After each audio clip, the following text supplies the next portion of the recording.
On 35mm film, we were hustling, trying to get this done. It was a labor of love. It was fun. Well, this all sounds pretty serious. But don't you worry, Officer Carl. They are going to hear all about it when I get them home. You see, I'm just sorry that they... By any measure, Bryan Cranston has carved out a remarkable career. From the hapless dad in Malcolm in the Middle to the Machiavellian meth kingpin of Breaking Bad. You're real. Yeah, it's coming. The real is here. Okay. Shake it. Okay, I got it. I mean, I have the lines, it's just okay. Cranston's trajectory is one of relentless reinvention. Yet while his own performances have rightly been praised for their nuance and grit, Cranston is refreshingly open about the actors who've inspired him along the way. His taste is eclectic, often humble, and always grounded in a deep admiration for craft over celebrity.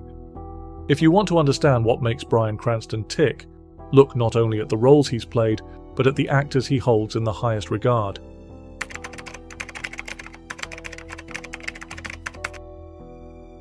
It's perhaps no surprise that Robert De Niro tops Cranston's personal list. In interviews over the years, he has often returned to the Raging Bull and Taxi Driver star as an exemplar of daring versatility. "I admire him. I admire his career, his risk-taking," Cranston told the Gentleman's Journal in 2023, and that he'll do the silly comedies. He doesn't take himself so seriously. That last point is telling. It's not just De Niro's cinematic gravitas that impresses Cranston, it's his refusal to become precious. De Niro has earned Oscars and critical acclaim, yet he's also danced his way through Meet the Parents. It's the remains of Jack's mother. Oh, I'm sorry. I'm so sorry. That's all right. You didn't know, Greg.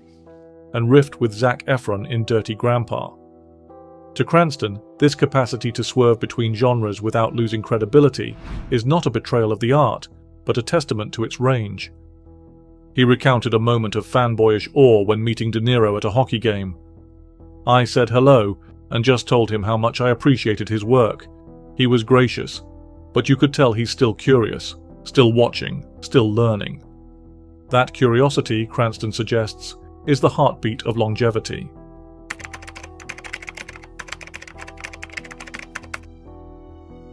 While De Niro's name might be expected on any actor's list of influences, the inclusion of Mark Rylance offers a deeper insight into Cranston's sensibilities.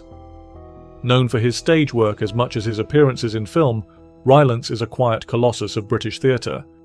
Cranston's admiration for him is intense and unequivocal. "I think Mark Rylance is one of the best actors I've ever seen," he said in a press conversation promoting Network, his Tony-winning turn as Howard Beale. "He's got a little more recklessness maybe. There's something about the way he just steps into the unknown." Recklessness is not a quality one typically associates with the stage, a place governed by timing, cues, and repetition. But Rylance, in Cranston's estimation, brings an element of unpredictability that elevates the performance into something more alive, more vulnerable. "He plays with an actor's insecurity instead of trying to hide it," Cranston explained.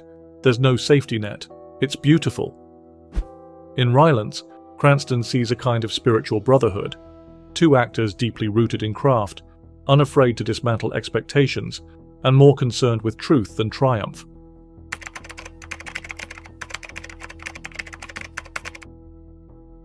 When Mark Margolus died in 2023, the outpouring of grief from the acting community was heartfelt and widespread.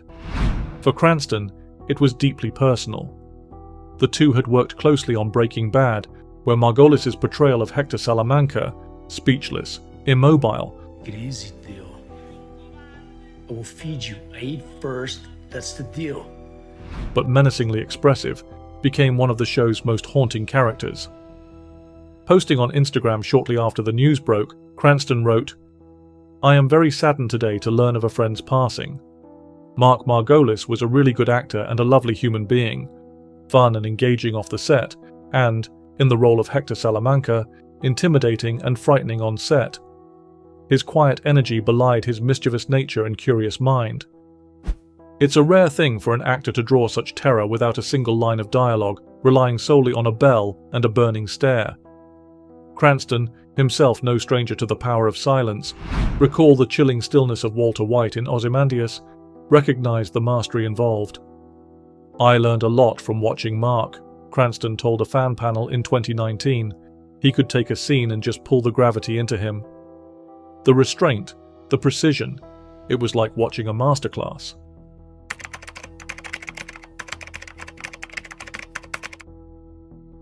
Sir Anthony Hopkins, another giant of the craft, plays a unique role in the Cranston saga, not as someone Cranston cited, but as someone who cited him. After binge-watching Breaking Bad, Hopkins reportedly sent Cranston a personal letter describing his performance as Walter White as the best acting I have seen, ever. It was an extraordinary moment, not just for Cranston, but for anyone who's ever felt the gnawing doubt that comes with a life in the arts. To be recognized by one of the finest living actors, and not in a press junket but in a private letter, is the sort of validation few receive. Cranston shared the letter publicly, with permission, adding only, "I am humbled and thrilled." Although Hopkins may not have been on Cranston's original list of influences, their mutual respect suggests an artistic kinship built on rigor, transformation, and a shared reverence for the emotional architecture of a role.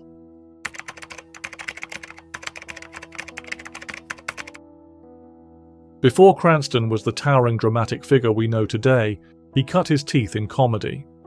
His early career was defined by light-hearted roles, and his instincts for timing, tone, and physicality owe a significant debt to performers like Dick Van Dyke. "He taught me rhythm," Cranston said during an Actors Roundtable in 2015. "The way he used his body, it was like jazz. Everything had a beat, every pratfall, every reaction, it was musical."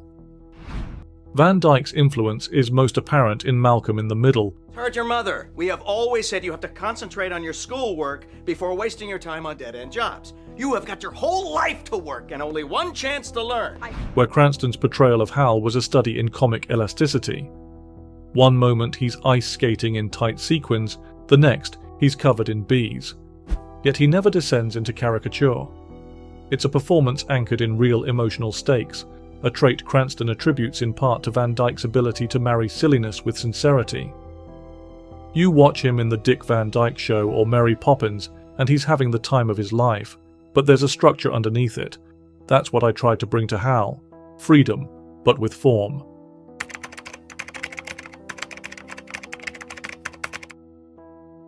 In a 2016 red carpet interview, Cranston was asked who he'd most like to collaborate with. His answer was immediate and unfiltered. "Meryl Streep, Emma Thompson, Dustin Hoffman," he said. "I'd kill to work with them." Each represents a different strand of acting brilliance. Streep is the chameleon, able to inhabit roles so completely that even her co-stars marvel at the transformation. Thompson brings intelligence, wit, and a moral spine to her characters. Hoffman, long admired for his psychological depth and method intensity, remains a reference point for actors seeking to lose themselves in their parts. For Cranston, these are not just icons, but fellow explorers. "What I admire most is how they disappear," he told GQ in a later interview. "You watch Sophie's Choice or The Remains of the Day or Rain Man, and it's like they're not acting at all, they just are." He paused, then added, "That's the highest compliment I can give."